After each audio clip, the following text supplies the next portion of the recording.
Monsieur, vous avez écrit ébénisserie? Oui. Mais c'est sûr que c'est ici on fait l'ébénisserie? J'ai dit oui, bien sûr.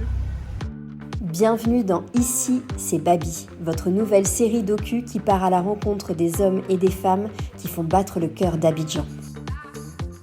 Quand je me suis installée à Abidjan il y a 2 ans, j'ai décidé de meubler mon appartement uniquement avec des créations d'artisans locaux. Pour ma salle à manger notamment, je voulais des chaises inspirées du modèle iconique Chandigarh de Pierre Jeanneret. Pour ça, j'ai fait appel à Ibrahim, ébéniste burkinabé de la Riviera Bonouman. Quand j'ai reçu ma commande, j'étais juste bluffée. Alors j'ai voulu en savoir plus sur lui et aller voir par moi-même comment il a réalisé cette chaise. C'est parti pour le 2e épisode d'Ici, c'est Babi et je vous conseille de rester jusqu'à la fin pour découvrir la chaise design d'Ibrahim. Cet atelier n'est pas le premier d'Ibrahim. D'abord installé sur une chaussée à quelques centaines de mètres de là, la municipalité lui a ordonné il y a peu de se relocaliser pour pouvoir goudronner la voie. Voici donc son nouveau coin qui sera lui aussi temporaire.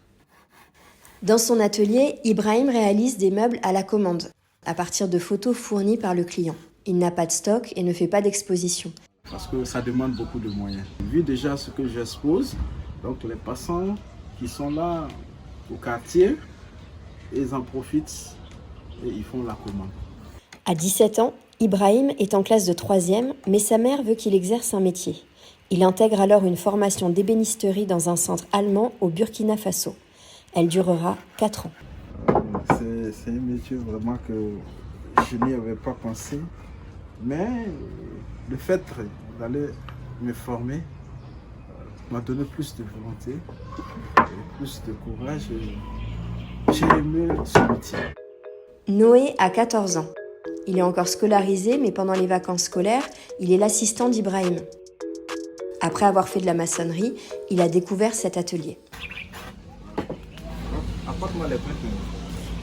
J'étais ici. Maintenant, quand je me promenais mes amis, et puis un jour, j'étais là, dit que moi, ce métier, ça, il apprenait ça à Yopougon. Donc, ça me dit qu'il a attendu. Il a dit, il m'a appelé, il a dit, il est parti voir mes parents pour dire qu'il est venu être à côté de moi. Et puis, là, comme ça, pour ne pas qu'il me promène tout. Et ça te plaît ? Il a un peu. Aujourd'hui, Noé aimerait faire de l'ébénisterie son métier. Pour Ibrahim, cette collaboration est une première. Il regrette d'ailleurs que cette vocation fasse de moins en moins rêver les jeunes. Les jeunes vraiment ne s'intègrent pas trop à l'exercice de ces métiers. Ils préfèrent s'exercer dans des activités qui rapportent en même temps. Voilà, parce que ça, il faut apprendre pour le connaître. Ibrahim constate aussi que ce genre de travail attire plus les étrangers que ses compatriotes ivoiriens. Quand tu prends les 80% des ébénistes, des ouvriers, viennent des pays côtiers, soit du Burkina Faso, soit du Togo, soit du Ghana ou autre.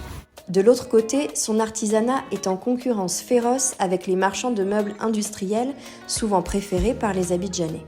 Les meubles importés est beaucoup plus utilisé en Côte d'Ivoire que le travail fait à la main par un ébéniste. Les clients ne veulent pas non plus attendre pour recevoir une commande qui prendrait plusieurs semaines à être réalisée par un artisan et dont ils ne sont pas certains du rendu. La préférence pour le magasin est le reflet de notre société, celle de l'instantanéité, de la nouveauté et de l'embarras du choix. Acheter importé revêt aussi une question d'image et de statut social. Voilà, non, celui-là j'ai payé à Orca Déco, elle est chère. Voilà, donc tout le monde préfère ça. Le bois est très utilisé en Côte d'Ivoire. Iroko, Koutoubé, Fraqué, issus de forêts pas toujours durables. Un bois ivoirien qui souffre aussi d'une forte hausse des prix depuis le Covid-19 et qui, d'après Ibrahim, est mal utilisé. Tu sors, tu verras beaucoup de chutes de bois partout qui ne sont plus utilisables. Ça, c'est dû à nous, les ouvriers, en fait.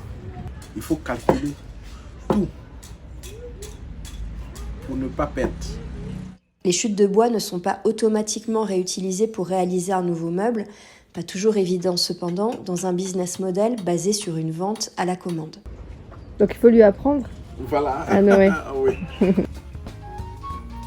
Pour le dossier et l'assise, on aura aussi besoin de rotin. Pour cela, Ibrahim collabore avec Abel, un vannier installé à la Riviera Bonhomin, lui aussi sur le bord de route.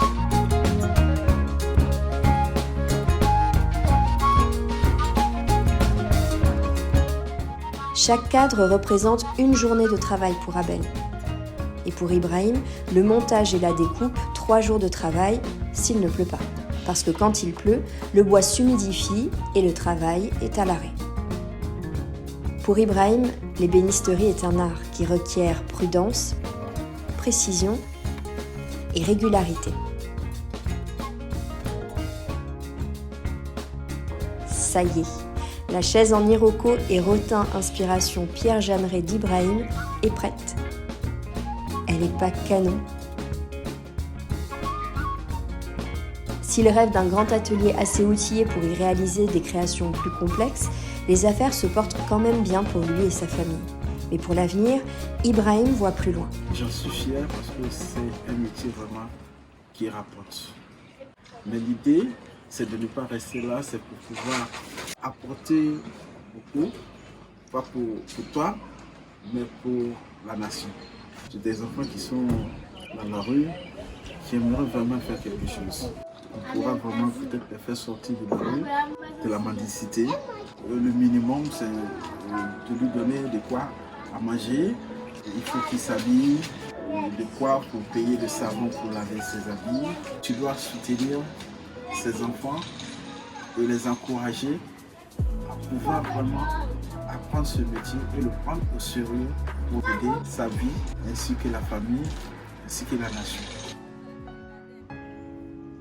En tant que consommatrice, c'est vrai que se tourner vers l'artisanat local plutôt que l'industriel est une véritable démarche, un engagement même, celui de la patience, de la communication et de la confiance en l'artisan. Un pari sur le résultat final aussi, que vous choisirez de faire ou pas.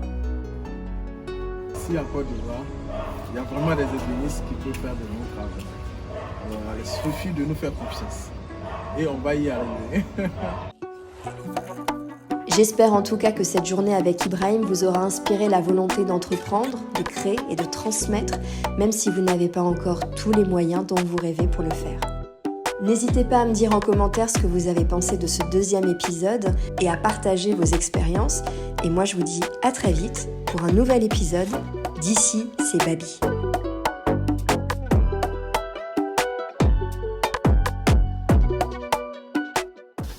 Pourquoi 14 ans